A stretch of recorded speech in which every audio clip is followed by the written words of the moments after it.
"Don't go in there, sir." The words were barely above a breath, but they stopped him cold. Kang Joon-won had not been stopped in years, not by board members, not by government officials, not by men twice his size in rooms designed to intimidate. He moved through the world with the particular stillness of someone who had never needed to hurry, because the world had always arranged itself around his pace. He was 4 steps from the door at the end of the private corridor, when the small hand closed around his trouser leg and stopped him. He looked down. A little girl, 7 years old, perhaps. Dark skin, deep brown eyes that were not looking at him. They were fixed on the door at the end of the corridor with an expression that had no business being on the face of a child at a birthday party. She was trembling, not dramatically, and the fine, controlled trembling of someone who is frightened but has decided, somewhere deep and quiet inside themselves, that fear is not going to move them. She was wearing a white dress, slightly too formal, the kind a mother puts a child in for a special occasion, and a child immediately begins to wrinkle. One strap had slipped off her shoulder. She hadn't fixed it. She had more pressing things. She was still looking at the door. "Please," she said, quieter this time. More certain somehow, in spite of the quiet. "Don't go in there." The corridor froze before he did. A server 3 feet away took 1 step backward without knowing why. 2 of his security guards exchanged a look that lasted less than a second but carried a full conversation inside it. A woman near the ballroom entrance, who had been watching the corridor from a distance with a champagne glass she had forgotten to drink from, went completely still. He raised one hand. Security held position. The silence that followed had weight to it, the kind you feel in your sternum, the kind that spreads through a space the way cold spreads, not all at once, but everywhere, until there is nowhere left in the room that hasn't felt it. 200 guests were 40 feet away in the Grand Hyatt Seoul Ballroom, moving through the most elegant birthday party the city had seen this year, completely unaware that the man it was thrown for had just been stopped cold by a child who was trembling and refusing to let go. "Before we go any further, tell us where you are watching from. Don't forget to also like and subscribe, because this story is one you will not want to miss for anything." Kang Joon-won was 40 years old tonight. The kind of wealth that had stopped being a number long ago and became a condition, like weather, like gravity, like the particular quality of light in a room that has been designed by people who understand that beauty, when done correctly, is invisible. You don't notice it. You simply feel different inside it. He had built his company from a position of inherited advantage, yes, but what he had turned it into, the scale of it, the reach of it, the way it had restructured entire industries in its wake, that was entirely his own. Cold intelligence, absolute patience, the ability to read a room before anyone in it had spoken a word. Tonight was his birthday, but the celebration was incidental. And the real event was the private signing scheduled to happen in that room at the end of the corridor, a merger that had taken 3 years of careful, precise positioning to reach. 3 of the most powerful men in Korean industry were already inside, waiting with their lawyers and their documents, and the signatures that would, by midnight, permanently change the architecture of everything Joon-won had spent his adult life building. He had been 4 steps from the door. Now he was crouching. Not all the way, just enough to bring himself closer to her level without fully leaving his own authority. It was a deliberate movement, precise. Everything about him was precise. "What is your name?" he asked. She looked up at him. For the first time since her hand had closed around his trouser leg, she looked directly at him. And there was a moment, brief, unnameable, gone before he could locate it, where something in her expression did something to the air between them that he couldn't immediately categorize. "Grace," she said. He repeated it quietly. The way you repeat a word that lands somewhere you weren't expecting it to. Grace, who brought you here tonight? My mother. Her voice shifted when she said it. Careful, proud. The voice of a child who has learned that her mother is something to guard. She's working, in the back. And why, he said, shouldn't I go through that door? She glanced toward the ballroom, checking, he realized, whether anyone was close enough to hear. It was a surveillance instinct, automatic, in a 7-year-old. He filed that alongside everything else he was already filing. Then she looked back at him, leaned slightly forward, and her voice dropped to almost nothing. They're waiting for you in there, but they don't want you to come back out.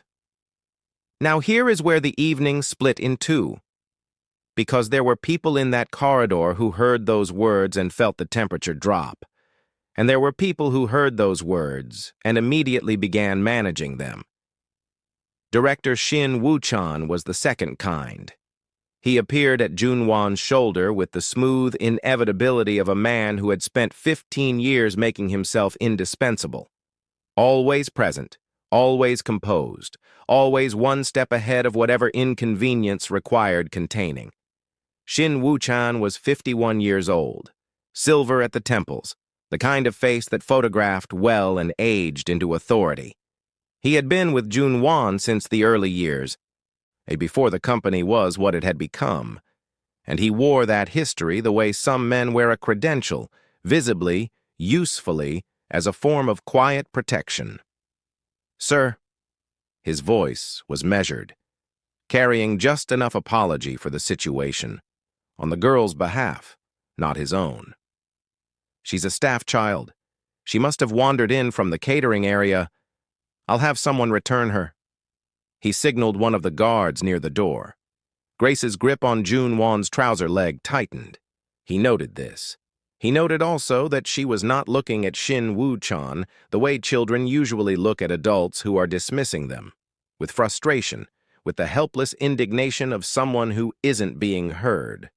She was looking at Shin Woo-chan the way she had been looking at the door, like a threat she had already identified and was now tracking. Yeah, the partners have been waiting, Shin Woo-chan continued, and underneath the measured tone now was something else. Not urgency exactly, but pressure. The careful, incremental kind. The kind applied by someone who understands that visible pressure would be counterproductive. We've held the timeline twice already this evening. If we delay any further, it sends a message we cannot. Then it sends a message, Joon-won said, cutting him off. Silence. Shin Woo-chan smiled. It was a good smile. 15 years of practice had made it excellent, patient, reasonable, the smile of a man willing to indulge. Of course, he said. Whatever you need, sir.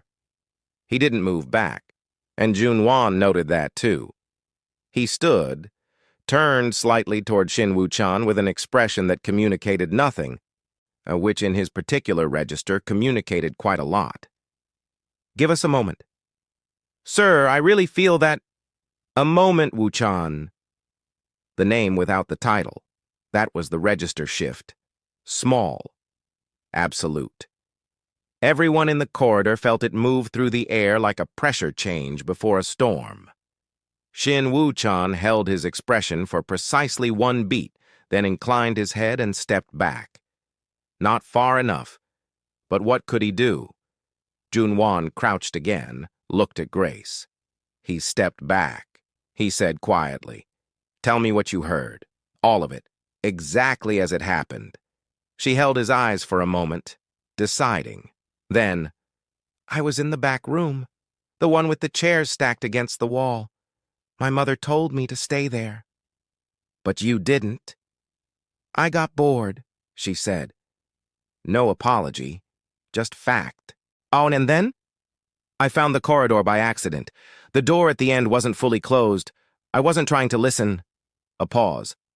"I just heard." "What did you hear?" Her eyes moved to Shin Woo-chan's position, then back. Two voices. I didn't see faces. The first one said, "Once he's inside, secure the door." The second one said the other two are already handled. Then the first one said no mistakes. Not tonight.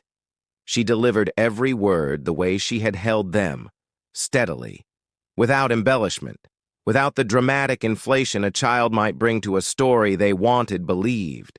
Just the clean, undecorated truth. Then what? I heard footsteps, someone walking toward the door from inside, so I ran. Did anyone see you? One of them started to come out. I heard the door move, but I was already in the other corridor. She paused. I think they think I was just lost. I don't think they know I heard. He looked at her for a long, quiet moment. You ran to me specifically, he said. There were servers, other guards, other guests. Why me? Something crossed her face. Brief. Contained so quickly that if he had blinked, he would have missed it. I don't know, she said. He held her gaze. She held his back. Neither of them moved. Grace, he said quietly, is your mother's name Mary? He did not know why he said it. The word had surfaced from somewhere he didn't have immediate access to, the same place the unnameable recognition had been surfacing from since the moment she raised her eyes to his. He said it before he had decided to say it, the way you say the thing you've been trying not to think about. She went absolutely still. How do you know that? She whispered. He didn't answer. Because he didn't have an answer. He had a feeling, vast, unformed, pressing against the inside of his chest with a weight he had no current framework for. And feelings were things he processed privately, later, with adequate space. Not in corridors, not mid-crisis, not now. Is she here tonight? He asked instead. She's in the catering back area, Grace said.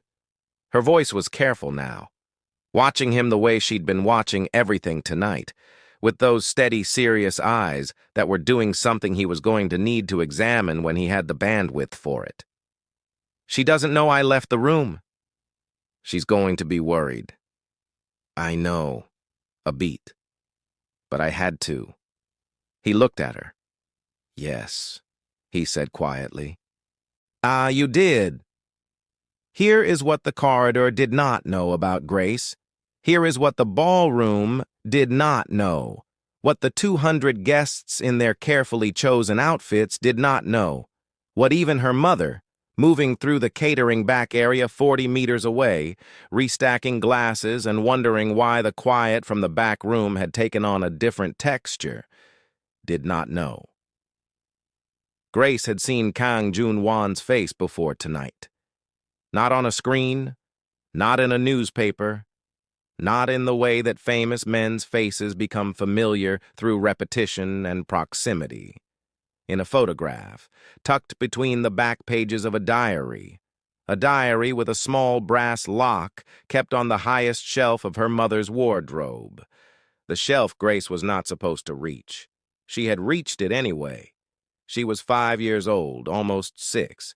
And she had climbed the shelf slats like a ladder on a Sunday afternoon when the apartment was quiet and her mother had stepped out and some instinct she could not have named then and could not fully name now, had told her to look.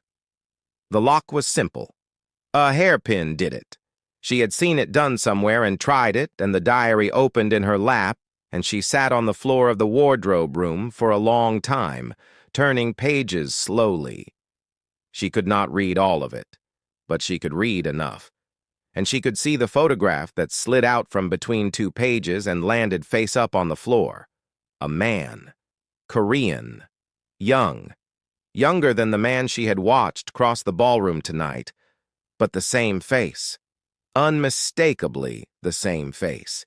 He was smiling in a way the man in the ballroom did not appear to smile. Open, unguarded. The smile of someone who did not yet know all the things he would later have to protect himself from knowing. He was standing somewhere that looked like a garden. His arm was around a woman.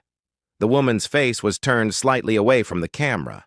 But Grace knew her mother's arm, her mother's dress, her mother's hand, resting against the man's chest with the particular ease of someone who has stopped being careful around another person. Grace had sat with that photograph for a long time. Then she had put it back exactly where she found it, locked the diary, climbed down, put the hairpin back. And she had never mentioned it to anyone, not once in 2 years. Maybe because she understood the way certain children understand the things adults believe are invisible to them. That this was a secret her mother carried the way you carry something heavy over a long distance. Quietly, without complaint, with a kind of practiced steadiness that only someone who loves you very much would recognize as effort. You did not ask about the weight. You walked beside it. So she had never asked. She had thought about the man in the photograph on the nights she lay awake in their apartment, not with longing. She was not built for longing. She was built for observation. She thought about him the way she thought about weather, as a fact, as something that existed somewhere in the same world she existed in. She had not expected to walk into a ballroom in Seoul at 7 years old and find him 40 feet away. And she had not expected to watch him walk toward a room she had already heard men planning his death inside of. She had not, in the 10 seconds between recognizing his face and deciding to move, had time to think clearly about what it meant that he was the one she ran to. She had simply run. Back in the corridor, Joon-won was doing what he always did in situations where something important was not yet fully visible. He was watching people, not the door, the people around it. Shin Woo-chan, standing 4 paces back, who was checking his watch with the studied casualness of a man who wanted to appear impatient, but was actually monitoring time for a different reason entirely. This was the 3rd time in 8 minutes. Shin Woo-chan, who prided himself on patience above almost every other professional quality, had checked his watch 3 times in 8 minutes. 2 guards stationed near the private room. Not his original security rotation, he was noting now, with the slow, cold precision of a man assembling a picture from details he had been collecting without realizing. Different faces. Transferred from another division, he was almost certain. Who had authorized the rotation? The answer was already forming in the back of his mind with the inevitability of something that had always been true and was only now becoming visible. A 3rd guard near the ballroom entrance, facing outward. Away from the corridor, the opposite of his instruction. Small things, but small things were how large things revealed themselves in Joon-won's experience. You found the number that didn't belong in the balance sheet. You found the sentence in the contract that read smoothly but meant something else. You found the guard facing the wrong direction, and you pulled that thread until the whole picture came loose. He turned to his left. Kim Tae-sung, his personal security lead. Not a company appointment. A private one. 40 years old, quiet, never in the wrong place at the wrong time in the 11 years he had been at Joon-won's side. Joon-won looked at him. Just looked. Tae-sung understood. "Go in first," Joon-won said, out loud, for the corridor to hear. Tae-sung moved to the door, opened it, stepped through. The door swung closed behind him with a sound that seemed, in the silence that followed, much louder than a door closing had any right to be. The corridor held its breath. Shin Woo-chan spoke. "Sir, this is unnecessary. The partners will interpret this as a personal insult. They've already waited, and now sending security ahead of you implies that you don't trust." "Then they'll be insulted," Joon-won said, not looking at him. "The deal will be what it will be." 10 seconds. He watched the 2 reassigned guards near the door. They were doing a particular kind of nothing, the nothing of people who are waiting for a signal that hasn't come yet. Their eyes were fixed, not scanning the way security eyes scan, fixed, waiting. He watched Shin Woo-chan, who had now done something he had never observed in 15 years of working alongside him. He had run out of things to say, Not because he was speechless, because everything he might say would make things worse, and he was intelligent enough to know it. Yeah, and the intelligence that had always made him valuable was now the thing trapping him in place. 20 seconds. Taesung's radio stayed silent. Grace had not moved from the spot where he'd left her. She was sitting against the wall now, knees drawn up, hands in her lap. She looked very small. She also looked, Joon-won observed, completely unsurprised by the silence. She had known what the silence would mean before it arrived. She was watching Shin Woo-chan. Not the door. Not Joon-won. Shin Woo-chan, with those steady tracking eyes. 30 seconds. 40. "I'll go and check," Shin Woo-chan began. "You will stay," Joon-won said, "exactly where you are." 6 words.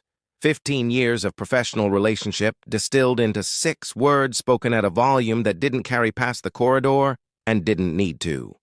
The complete removal, clean, final, irreversible, of every layer of collegiality, shared history, accumulated trust.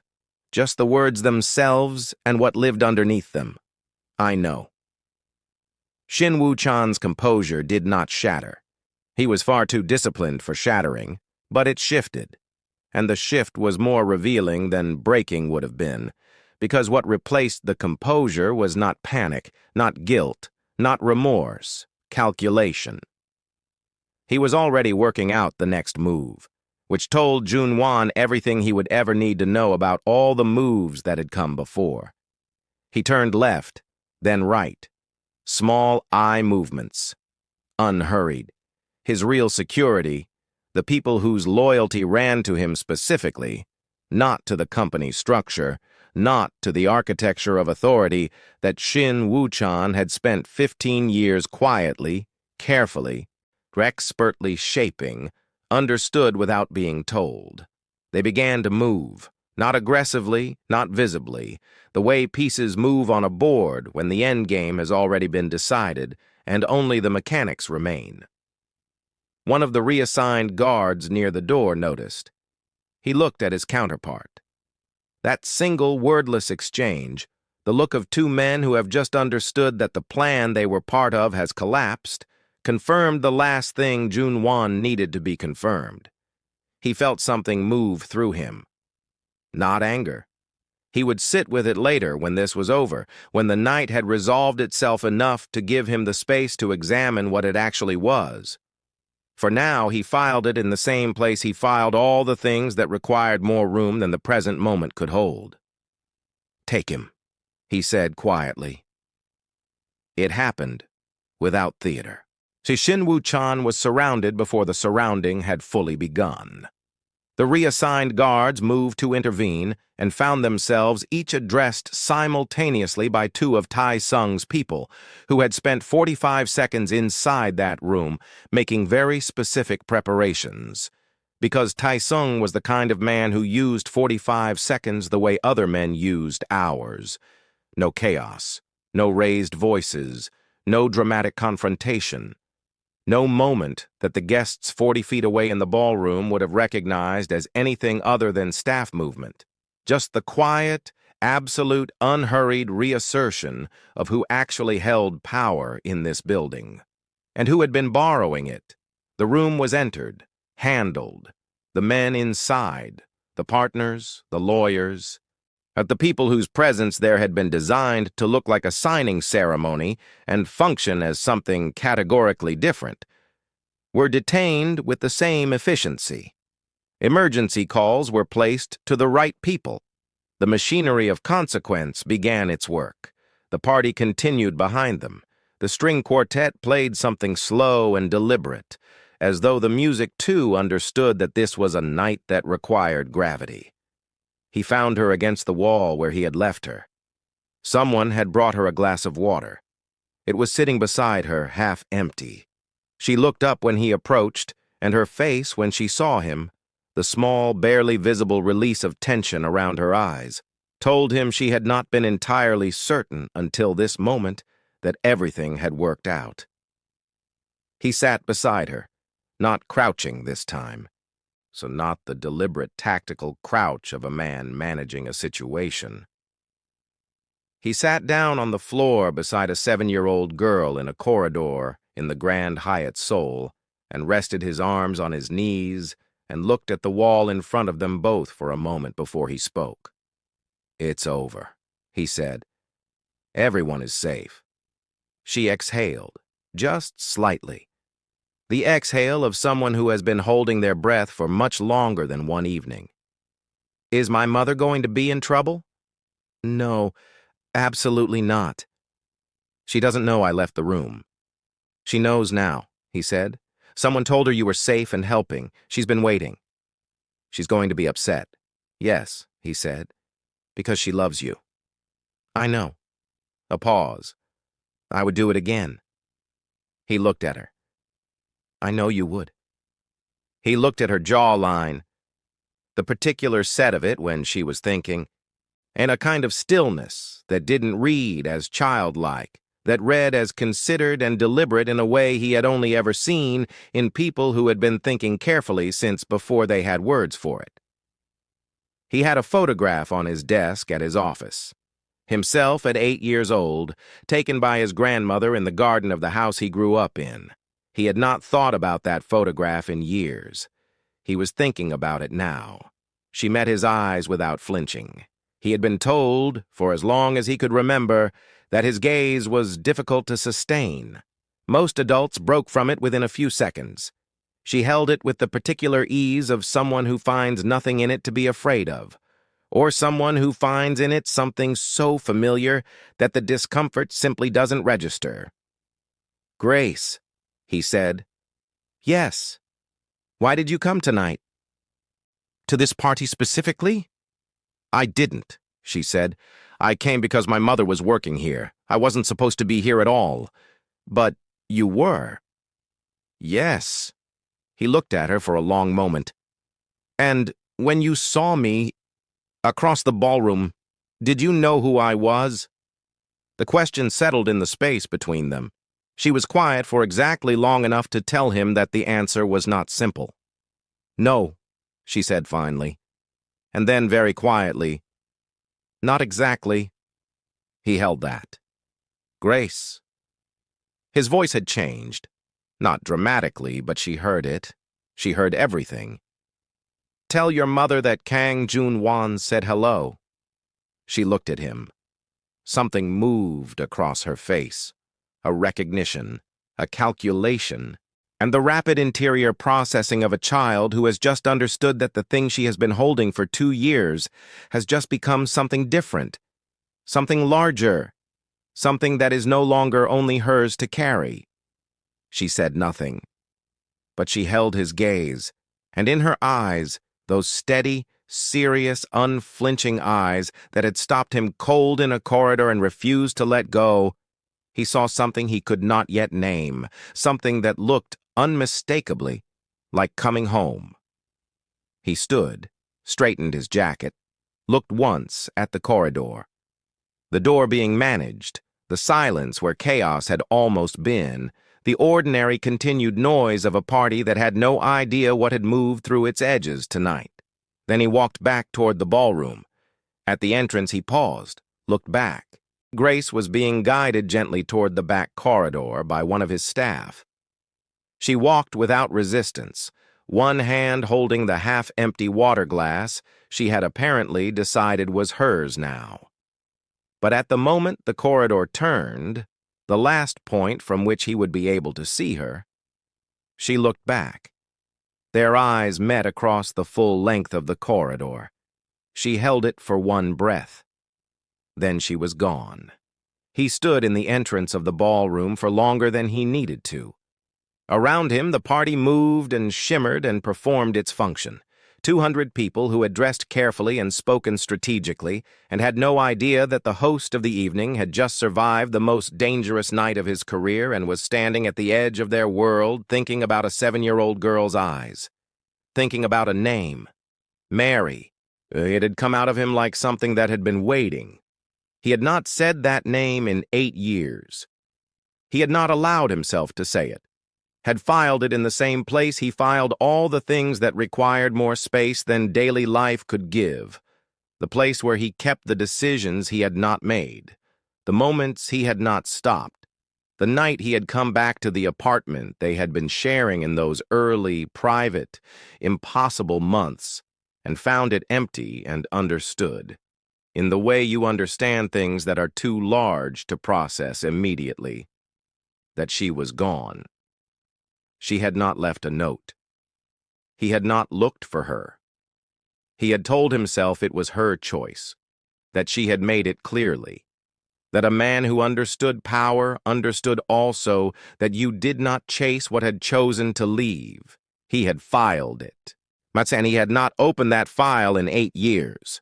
He opened it now, and standing at the edge of his own birthday party, in the wreckage of a betrayal he had just dismantled and the aftermath of a salvation he had not deserved and could not yet explain, Kang Joon-won did something he had not done in a very long time. He felt something he had not yet had the information to feel. He walked back into the light. The string quartet shifted into something slower. Somewhere in the back of the building, a woman who had spent 8 years building a life from the pieces of a decision that had been made for her was pulling her daughter close and breathing relief into her hair, and not knowing, could not have known, had no way yet of knowing, that the man she had run from, the man whose photograph she kept locked in a diary on a shelf too high for small hands to reach, had just spoken her name in a corridor, had said it like something he had been holding, had walked away not knowing why. The debt between them was older than he understood, and far, far closer. If this story broke something open in you, drop a comment right now and tell us what you think Joon-won is going to do when he finds out who Grace really is. Tell us what you think Mary did when her daughter said his name. This comment section is about to be everything. Subscribe if you haven't. Like the video. Share it with someone who needs a story that hits like this one does. And what happens when Kang Joon-won finds Mary? What she tells him? What he finally understands about the night she disappeared? And then what Grace has known all along? That is going to change everything.